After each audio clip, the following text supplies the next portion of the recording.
الحمد لله وكفى وسلام على عباده الذين اصطفى أما بعد أعوذ بالله من الشيطان الرجيم بسم الله الرحمن الرحيم إنهم كانوا يسارعون في الخيرات ويدعوننا رغبا ورهبا وكانوا لنا خاشعين سبحان ربك رب العزة عما يصفون وسلام على المرسلين والحمد لله رب العالمين اللهم صل على سيدنا محمد وعلى آل سیدنا محمد وبارک وسلم۔ قرآن مجید فرقان حمید میں اللہ رب العزت نے انبیاء کرام کا تذکرہ فرمایا اور آخر پر نچوڑ یہ نکالا کہ انہم کانوا یسارعون فی الخیرات، یہ وہ لوگ تھے جو نیک کام کرنے میں جلدی کرتے تھے، نیک کام بڑھ چڑھ کے کرتے تھے، بھاگ بھاگ کے کرتے تھے۔ وَيَدْعُونَنَا رَغَبًا وَرَهْبًا، اور ہمیں پکارتے تھے رغبت کے ساتھ اور خوف کے ساتھ، امید کے ساتھ اور خوف کے ساتھ ہمیں پکارتے تھے۔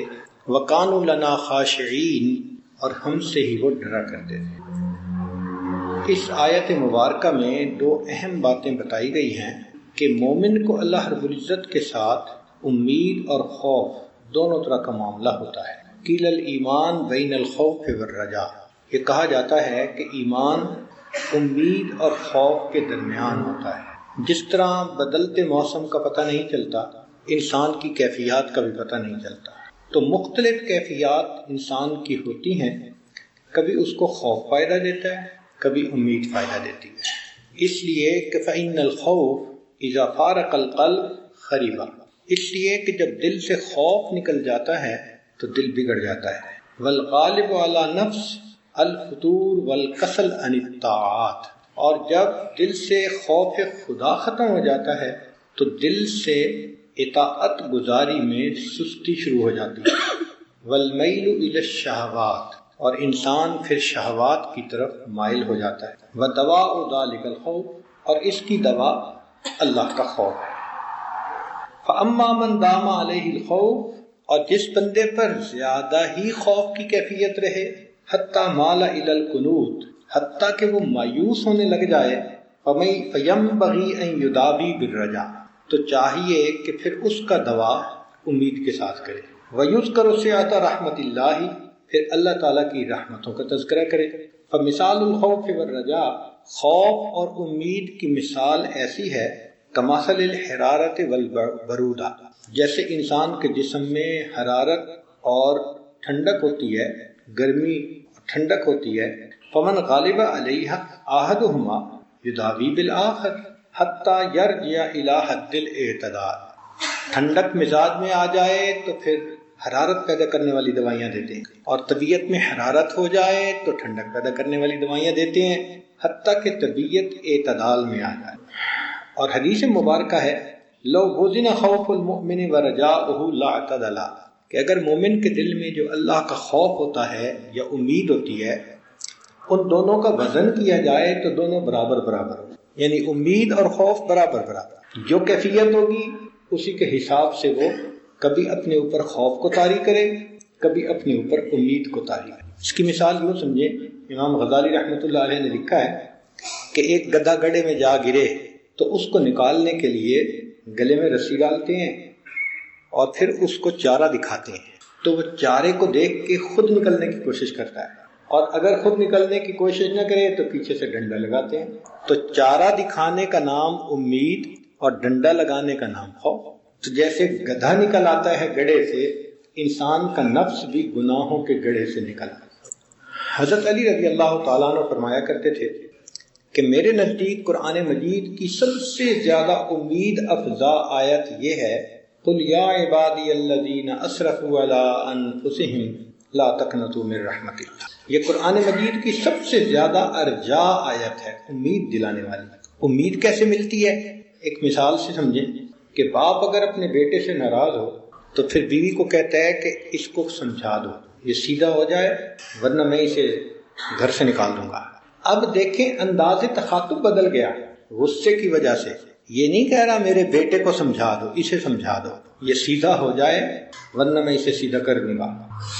تو انداز گفتگو سے پتہ چلتا ہے کہ والد خفا ہے۔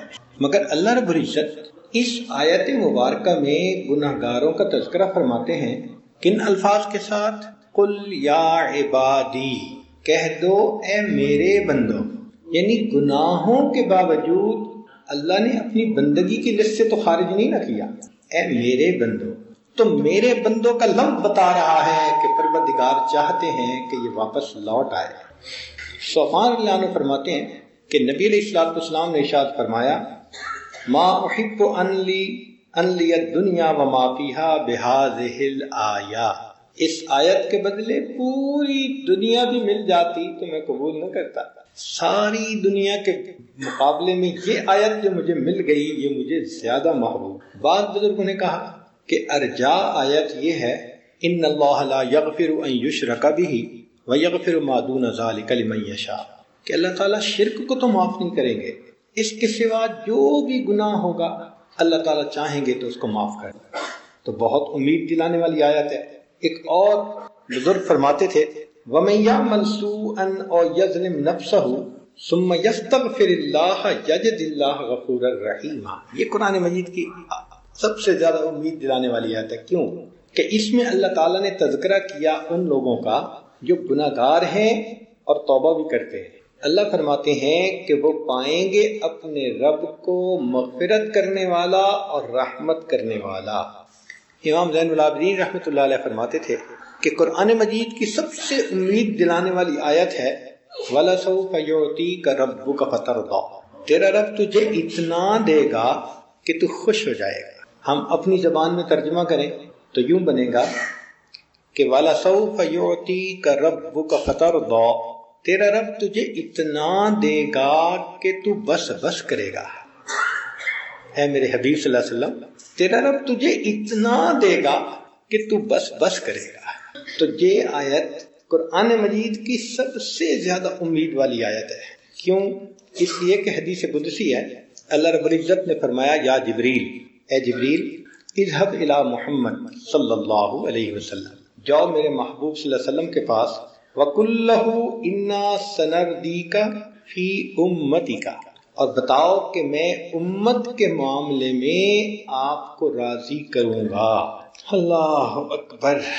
تو جب اللہ رب العزت نے فرمایا تو وہ فرمایا کرتے تھے فَإِنَّ مُحَمَّدًا صلی اللہ علیہ وسلم لَا يَرْضَىٰ وَوَاحِدٌ مِّنْ أُمَّتِهِ فِي النَّارِ، کہ نبی علیہ السلام کبھی راضی نہیں ہوں گے اگر ان کی امت کا ایک بندہ بھی جہنم میں ہو۔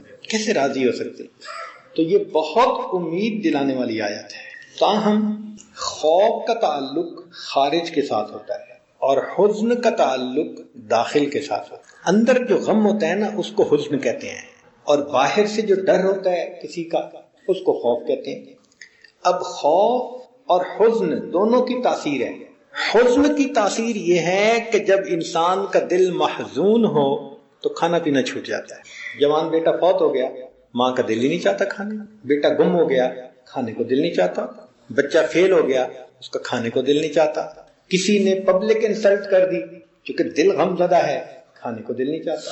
تو حزن کی وجہ سے کھانا پینا چھوٹ جاتا ہے اور خوف کی وجہ سے انسان سے گناہ چھوٹ جاتے ہیں۔ جس بندے کے دل میں اللہ کا خوف ہوتا ہے وہ پھر گناہوں کو چھوڑ دیتا ہے۔ اور یہ بھی ایک مزے کی بات ہے کہ مخلوق کا خوف ہو تو جس سے خوف ہو انسان دور بھاگتا ہے، جس سے خوف زدہ ہو ہمیشہ اس سے دور بھاگتا ہے، مگر اللہ کے خوف کی یہ صفت ہے کہ جس کے دل میں جتنا اللہ کا خوف ہوتا ہے وہ اتنا اللہ کے قریب ہو جاتا ہے۔ تو الحزن یمنع عن الطعام والخوف یمنع عن الذنوب۔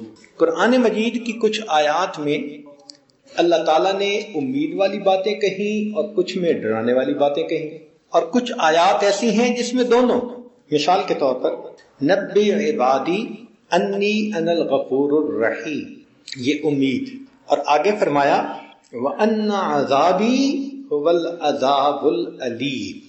ایک ہی آیت کے اندر امید بھی ہے اور خوف بھی۔ يَدْعُونَ رَبَّهُمْ خَوْفًا وَطَمَعًا، ایک ہی آیت کے اندر خوف اور امید دونوں کا تذکرہ ہے۔ تو اللہ رب العزت چاہتے ہیں کہ میرا بندہ جس حال میں ہو یا تو اس پر خوف غالب ہو یا اس کے اوپر امید غالب ہو۔ بس ایمان ان دونوں کیفیتوں کے درمیان پوری زندگی یہی حالت رہتی ہے، نہ خوف اتنا کہ انسان مایوس ہو جائے اس لیے کہ مایوسی کفر ہے، اور نہ امید اتنی کہ انسان بے عمل ہو جائے، تو دونوں کا ہونا ضروری۔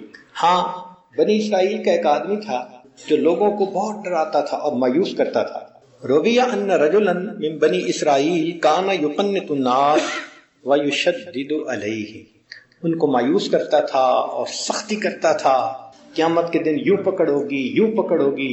فیقول اللہ تعالی لہ یوم القیامہ، اللہ تعالیٰ نے اس کو قیامت کے دن یہ فرمائیں گے، الیوم اعیسک من رحمتی کما کنت تقنط عبیدی منہا، آج میں بھی تمہیں مایوس کرتا ہوں جس طرح تو میرے بندوں کو میری رحمت سے مایوس کیا کرتا ہے۔ کہتے ہیں کہ شیخ عبدالقادر جیلانی رحمۃ اللہ علیہ نے اللہ تعالیٰ کی رحمت کا درس دیا، اور ان کا یہ درس 18 سال چلتا رہا۔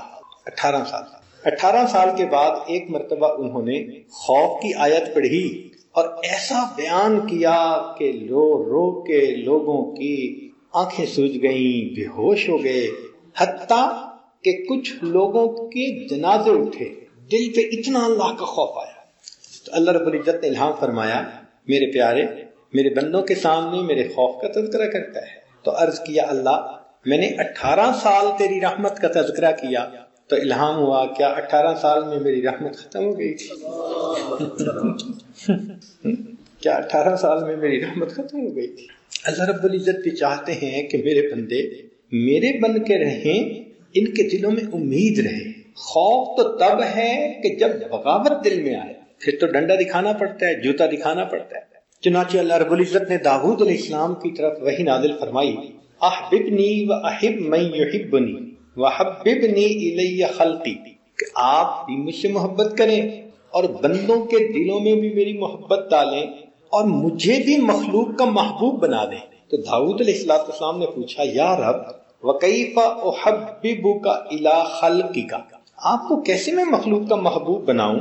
قال اذکرنی بالحسن الجمیل، تو مخلوق کے سامنے میرا اچھا تذکرہ کر، اذکر آلائی و احسانی واذکرہم ذالک فانہم لا یعرفون منی الا الجمیل، اور احسان میرے رحمتوں کا تذکرہ کرو کہ میرے بندوں کو میری طرف سے اچھائی کے سوا اور کچھ بھی نہ پہنچے، یقین ہو جائے کہ اللہ بہت اچھے ہیں، مجھ سے محبت کریں گے۔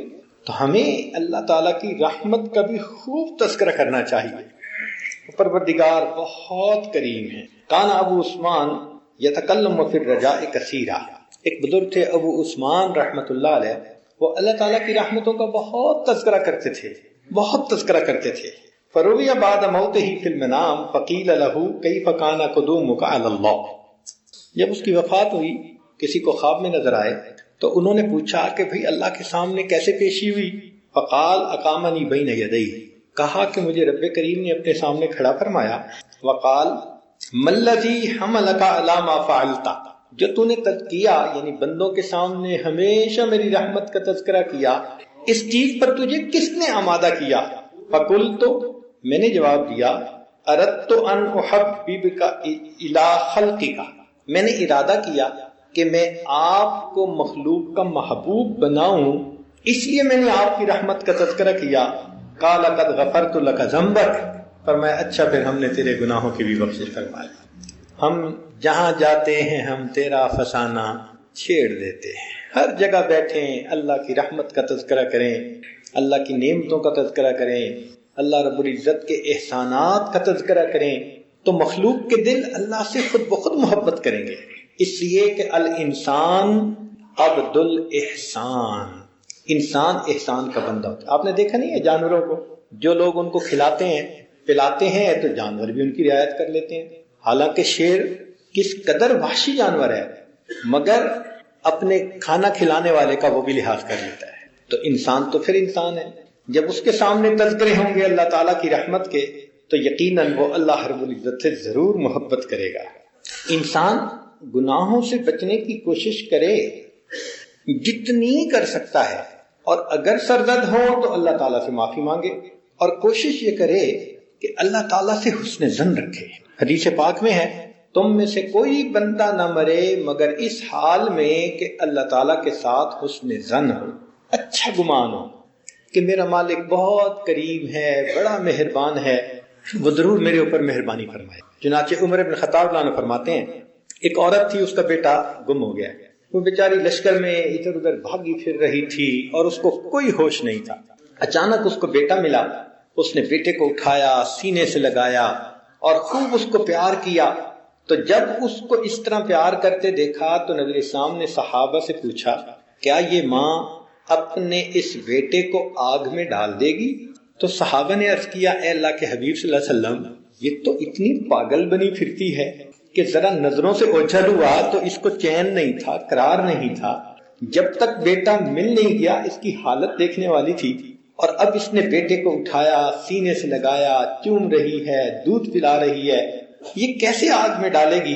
تو نبی علیہ الصلوۃ والسلام نے فرمایا اللہ ارحم بعبادہ من ہذہ بولدہ، کہ جتنا یہ عورت اپنے بیٹے پر مہربان ہے اللہ رب العزت اپنے بندوں پر اس سے زیادہ مہربان ہے۔ اللہ تعالیٰ کبھی نہیں چاہتے کہ میرے بندے جہنم میں جائیں، اس لیے قیامت کے دن بہانے ہوں گے۔ کہتے ہیں نا اللہ کی رحمت بہانے ڈھونڈتی ہے، بہانے ہوں گے، اللہ تعالیٰ بخشش کر دیں گے۔ ایک عجیب حدیث مبارکہ ہے، ذرا توجہ سے سنیے گا۔ رویہ ان رجلین یوم القیامت یخرجان من النار، روایت ہے کہ قیامت کے دن دو بندے جہنم میں ہوں گے، اللہ تعالیٰ ان دونوں کو جہنم سے نکالیں گے۔ فیقول اللہ تعالیٰ لہما کیف وجدتما مقیلکما والسوء مسیرکما، اللہ تعالیٰ کہیں گے بتاؤ بھائی یہ تمہارا برا ٹھکانہ تم نے اس کو کیسے پایا؟ فیقول لون، دونوں کہیں گے شر مقیل و اسوأ مسیر، بہت برا ٹھکانہ، اس سے تو برا ٹھکانہ ہو ہی نہیں سکتا۔ فیقول اللہ تعالی فیأمر بردہما الی النار، پھر اللہ تعالیٰ جب ان سے یہ سنیں گے نا کہ واقعی بہت برا ٹھکانہ، اللہ ان دونوں کو حکم دیں گے اچھا جاؤ جہنم میں۔ فاما احدہما فیبادر الیہا، ان میں سے ایک تو بھاگ پڑے گا، سپیڈ لگا دے گا کہ اللہ کا حکم ہو گیا جاؤ جہنم میں، وہ بھاگ پڑے گا۔ واما الآخر، جو دوسرا ہوگا، فیتفقف، وہ ذرا رکے گا، پھر پیچھے دیکھے گا، پھر کچھ چلے گا، پھر پیچھے دیکھے گا۔ فیقول اللہ تعالی للذی بادر ما حملک علی ما صنعت، ان میں سے اللہ اس سے پوچھیں گے جو بھاگ پڑا تھا کہ تو نے ایسے کیوں کیا؟ فیقول، وہ کہے گا عصیتک فی الدنیا، اللہ دنیا میں آپ کی نافرمانی کر بیٹھا، افاعصیک فی الآخرہ، کیا میں آخرت میں بھی آپ کی نافرمانی کروں؟ تو آپ کا حکم ہوا جاؤ جہنم میں، تمہیں بھاگ پڑا۔ وَيَقُولُ لِلَّذِي تَوَقَّفَ مَا حَمَلَكَ عَلَى مَا صَنَعْتَ، اور جو بندہ رک رک کے جا رہا تھا، پیچھے دیکھتا جا رہا تھا، اس سے پوچھیں گے تو نے ایسے کیوں کیا؟ فَيَقُول، وہ کہے گا حسن ظنی بک یا رب حین اخرجتنی منہا اللہ تعیدنی الیہا، اللہ حسن ظن تھا، سنا ہوا ہے کہ آپ ایک دفعہ جہنم سے جس کو نکالیں گے دوبارہ اس کو کبھی نہیں لوٹائیں گے، میں اس لیے پیچھے مڑ مڑ کے دیکھتا تھا شاید آپ کی رحمت ہو جائے۔ فیرحمہما، اللہ دونوں پر رحمت فرمائیں گے، ویأمر بہما الی الجنہ، اور دونوں کو جنت داخلے کا حکم فرما دیں گے۔ پروردگار کتنا کریم ہے جس کی رحمت بہانے ڈھونڈتی ہے۔ وروی ان رسول اللہ صلی اللہ علیہ وسلم قال، یہ رحمت کی بات عجیب سننے سے لائق ہے کہ نبی علیہ الصلوۃ والسلام نے ارشاد فرمایا والذی نفس محمد بیدہ، قسم ہے اس ذات کی کہ محمد صلی اللہ علیہ وسلم کی جان جس کے قبضے میں ہے، لیغفرن اللہ تعالی یوم القیامت مغفرتن، کہ اللہ قیامت کے دن اتنی بخشش کرے گا ما خطرت علی قلب بشر، کسی بشر کے دل پر اس کا گمان بھی نہیں گزرا، سوچ بھی نہیں سکتا انسان، وہاں تک اللہ تعالیٰ کی مغفرت ہو۔ پھر نبی علیہ السلام نے فرمایا والذی نفسی بیدہ، قسم ہے اس ذات کی کہ جس کے قبضے میں میری جان ہے، لیغفرن اللہ یوم القیامت مغفرتن، کہ اللہ تعالیٰ قیامت کے دن اتنی مغفرت فرمائیں گے، یتطاول لہا ابلیس رجاء ان تنالہ، کہ ابلیس بھی گردن اٹھا کر دیکھے گا شاید میری بھی مغفرت ہو جائے گی۔ اتنی اگر اللہ کی رحمت ہوگی کہ شیطان کو بھی امید لگ جائے گی، تو سوچیں تو صحیح وَكَانَ بِالْمُؤْمِنِينَ رَحِيمًا، قیامت کے دن وہ اللہ تعالیٰ اپنے ایمان والے بندوں کے ساتھ بڑا رؤوف الرحیم. اس لیے نبی علیہ السلام نے فرمایا لا يدخل النار من بكى من خشیت اللہ تعالی حتى یلج اللبن فی الدرع. جو بندہ اللہ کے خوف سے روتا ہے یہ بندہ کبھی جہنم میں نہیں جا سکتا حتیٰ کہ دودھ تھنوں میں واپس چلا جائے. جیسے دودھ تھنوں میں واپس نہیں جا سکتا یہ بندہ بھی جہنم میں کبھی جا نہیں. جو اللہ رب العزت کی ڈر اور خوف کی وجہ سے روتا ہو. اللہ اکبر کبیرہ. اسی لیے ہمارے اکابر اللہ رب العزت کے عظمتوں کو جب سوچتے تھے تو بے اختیار ان کی آنکھوں سے آنسو آتے تھے. جیسے بارش کے پانی ٹپکتا ہے ان کی آنکھوں سے ایسے ٹپکتا تھا. اللہ اکبر کبیر. رویہ ان ابراہیم علیہ السلام کان کثیر البکا. روایت ہے کہ ابراہیم علیہ السلام کثرت سے روتے تھے. فاتاہ جبریل. جبریل علیہ السلام ان کے پاس آئے. وقال له الجبار یقرئک السلام. اور کہا کہ جبار نے آپ کو سلام بھیجے ہیں. ویقول. اور یہ کہا ہے هل رأیت خلیلا یخاف خلیلہ. کیا آپ نے کسی خلیل کو دیکھا کہ اپنے خلیل سے ڈرتا ہو. فقال یا جبریل. تو ابراہیم علیہ السلام نے آگے سے جواب دیا اے جبرائیل اذا ذکرت خطیئتی نسیت خلتی. جب میں اپنی خطا کو کبھی یاد کرتا ہوں تو مجھے اپنا خلیل ہونا یہ بات بھول جاتی ہے. اور خطا کیا تھی؟ قوم نے کہا تھا چلو میلے پر تو انہوں نے کہا تھا انی سقیم، طبیعت ٹھیک نہیں میں نہیں جا سکتا. مگر چونکہ اس میں وسعت تھی، معنی میں کوئی بدن کی مرض تو تھی نہیں، طبیعت پہ چیز ناگوار تھی، تو چونکہ سقیم کا لفظ استعمال کر لیا تھا اتنی سی بات پر بھی ڈرتے تھے کہ اللہ تعالیٰ قیامت کے دن سچوں سے ان کی سچائی کے بارے میں پوچھیں گے تو میں کیا جواب دوں گا. اگر یہ انبیاء کرام کا خوف ہے کہ وہ اللہ رب العزت سے اتنا ڈرتے تھے تو پھر سوچئے کہ ہمیں اللہ رب العزت سے کس قدر ڈرنے کی ضرورت ہے. اسی لیے ہمارے اکابر ایک ایک آیت کو پوری رات پڑھتے رہتے تھے اور روتے رہتے. پوری رات چھوٹی سی کئی دفعہ بات ہوتی ہے اور اللہ تعالیٰ کی بے نیازی ظاہر ہو جاتی ہے. چنانچہ بنی اسرائیل کا ایک عجیب واقعہ ہے.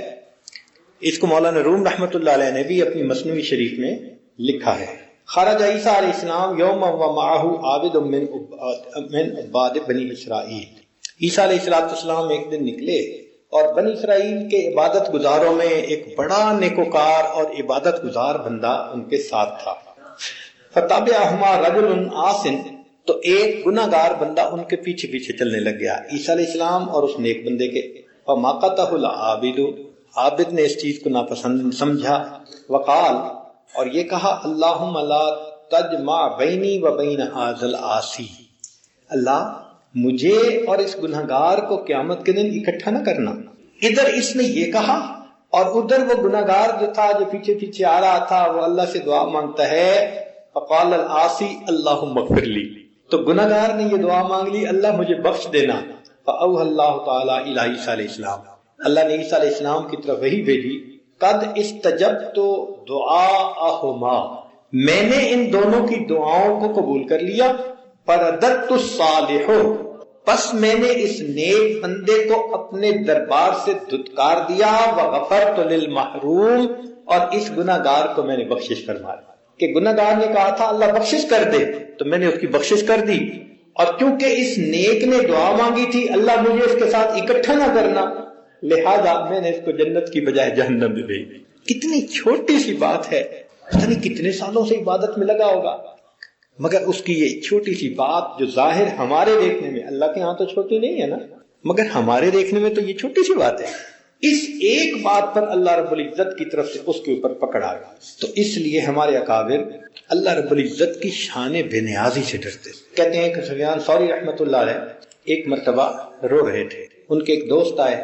انہوں نے پوچھا کہ کیوں رو رہے ہیں کوئی گناہ سرزد ہو گیا. تو ایک گندم کا دانہ پڑا تھا. انہوں نے گندم کا دانہ اٹھایا اور کہا کہ اللہ کی قسم میں نے اس گندم کے دانے کے برابر بھی کوئی اللہ کی نافرمانی نہیں کی.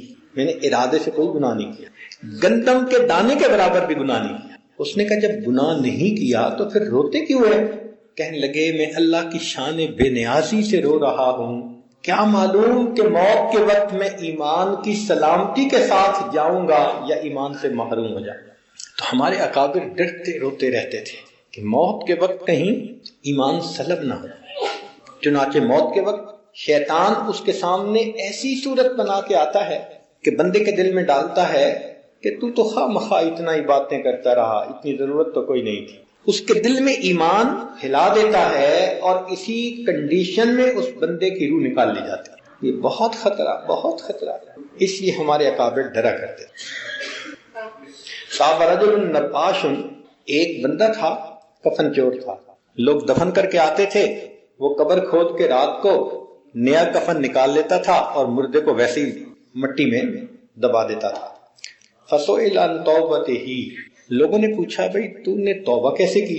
قال، کہنے لگا رأیت 70 رجلا فی قبورہم، میں نے 70 بندوں کی قبروں کو کھولا، قد حولوا عن القبلہ، میں نے دیکھا سب کے چہرے قبلے سے پھرے ہوئے تھے۔ تو رکھنے والے تو قبلے کی طرف منہ کر کے آتے ہیں نا، لیکن چونکہ زندگی میں قبلہ کوئی اور ہوتا ہے نا، گناہوں کا قبلہ کچھ اور بنا ہوتا ہے، تو اللہ تعالیٰ اس کا چہرہ بدل دیتے ہیں۔ اللہ اکبر کبیرہ۔ تو ہمارے اکابر اس لیے اللہ رب العزت کی بے نیازی سے ڈرتے۔ ہمارے یہاں ایک ڈاکٹر گزرے ہیں، ڈاکٹر نور محمد، وہ کہتے ہیں کہ میں نے زندگی کے تقریباً 40 سال ایمرجنسی وارڈ کے اندر ڈیوٹی دی، 40 ایئرس، اور میری کوشش ہوتی تھی کہ جو مریض بھی آتا، کیونکہ ایمرجنسی وارڈ میں تو وہی جاتا ہے، کسی پہ ہارٹ اٹیک، کوئی آخری رینل فیلیور، آخری لمحے، تو کئی راستے میں مر جاتے ہیں، کئی پہنچتے ہی مر جاتے ہیں، کئی دن 2 دن کے بعد مرتے ہیں۔ تو ایمرجنسی وارڈ میں تو یہ سلسلہ چلتا ہی رہتا ہے۔ تو وہ کہتے ہیں کہ جب بھی کوئی بندہ میرے پاس آتا میں اس کو کلمے کی تلقین کرتا، مگر میں نے دیکھا کہ اگر 100 بندوں کو میں نے کلمے کی تلقین دی تو ان میں سے صرف 5 ایسے تھے جو کلمہ پڑھ سکے، باقی بغیر کلمہ پڑھے دنیا سے۔ تو میں اس تلاش میں تھا کہ یہ کلمہ کیوں نہیں پڑھتے۔ تو ایک بندے پہ ہارٹ اٹیک تھا مگر وہ ہوش میں تھا، میں نے اسے کہا کہ میں تمہیں کلمہ پڑھاؤں گا، تم پڑھنا، اور اگر تم نہ پڑھ سکو تو میں تم سے پوچھوں گا کہ کیا تم پڑھنے پہ قادر نہیں ہو، تو تم صرف آنکھوں سے اشارہ کر دینا۔ تو کہنے لگے کہ جب ہارٹ اٹیک زیادہ ہوا اور اس کی بالکل موت آنے لگی، کلمہ پڑھایا، اس نے نہیں پڑھا، تو میں نے اس سے پوچھا کہ کیا تمہاری زبان پہ قدرت نہیں رہی؟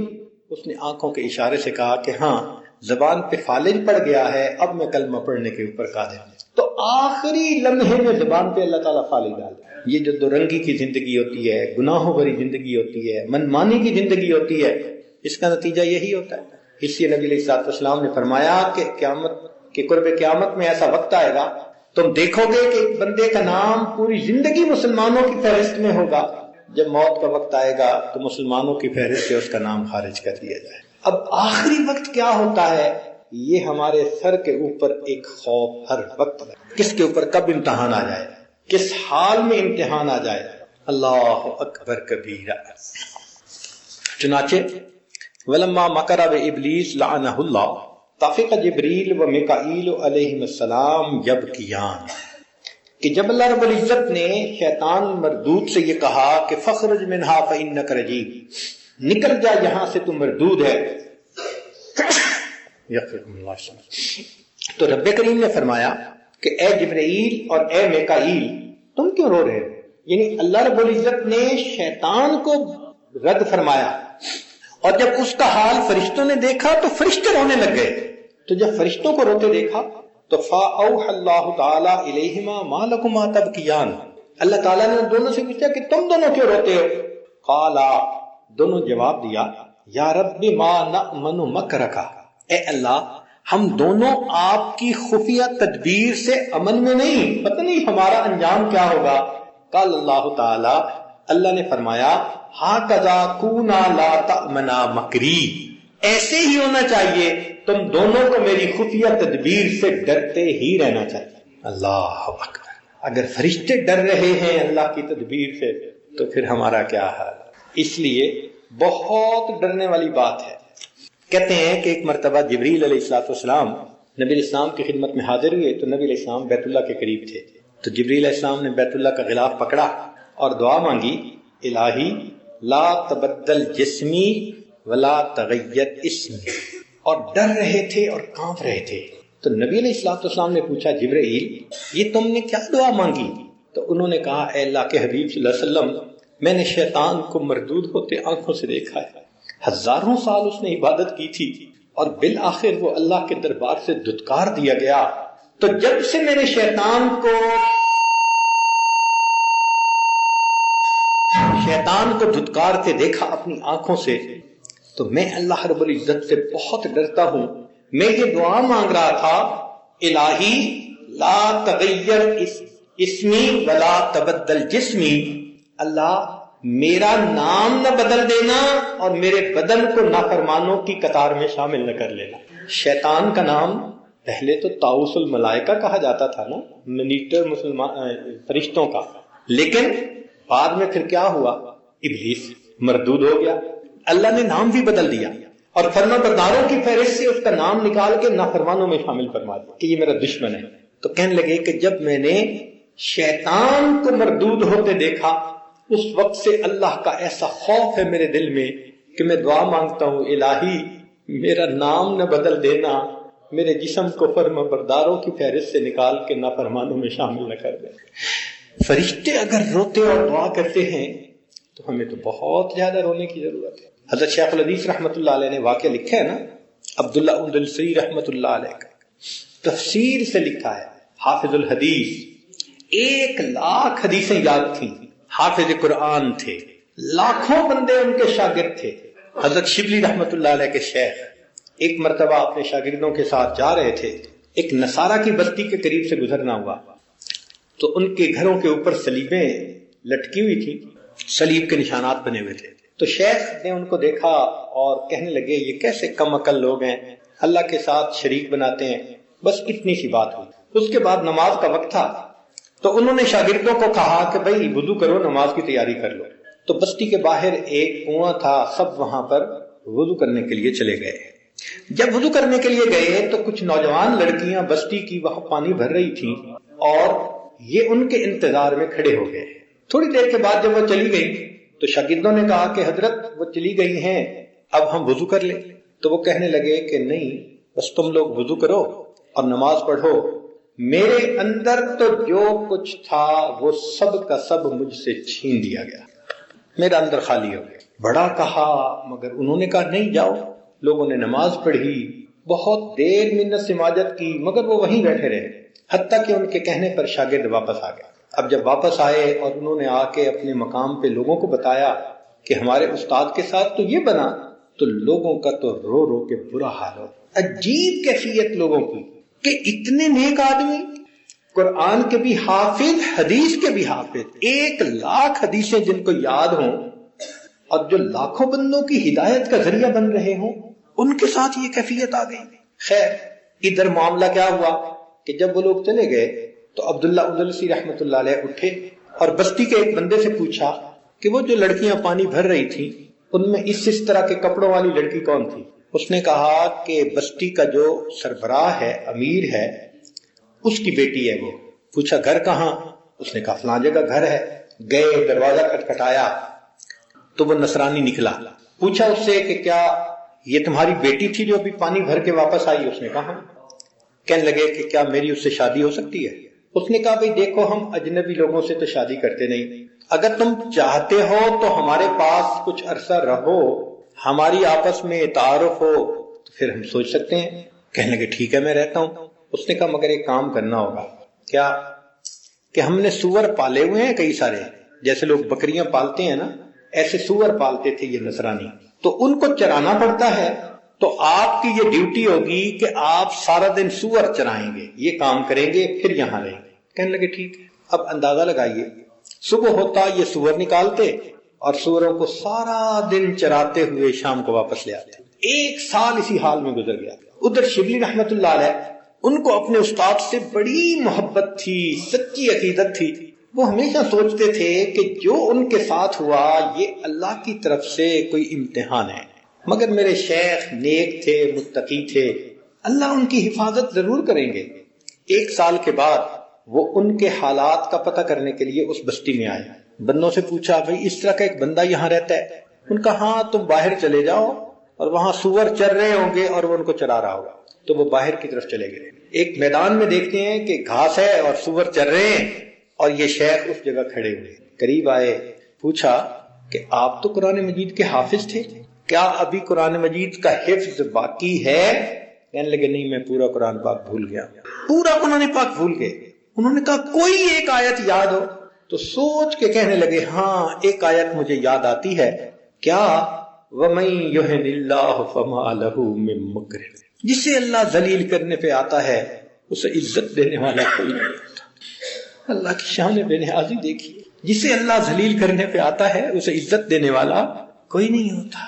بس یہ آیت یاد رہ گئی کہ آپ تو حدیث کے حافظ تھے، 1,00,000 حدیثیں بھول گیا، کوئی یاد ہے؟ ہاں ایک یاد ہے، من بدل دینہ فاقتلوہ، جو اپنے دین کو بدل دے اس بندے کو قتل کر دیا جائے۔ ایک آیت یاد رہی اور ایک حدیث یاد رہی۔ اور شبلی رحمت اللہ علیہ نے دیکھا وہی جبہ اور وہی امامہ اور وہی ہاتھ میں عصا کہ جس کو لے کر وہ کبھی جمعے کا خطبہ دیا کرتے تھے اور حدیثیں پڑھایا کرتے تھے اور لوگوں کو سنایا کرتے تھے، آج اسی حال میں کھڑے سوروں کی نگرانی کر رہے ہیں۔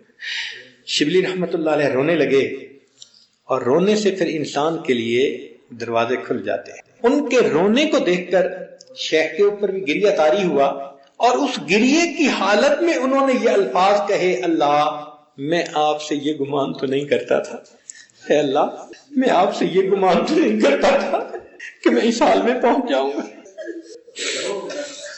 اے اللہ میں یہ گمان تو نہیں کرتا تھا۔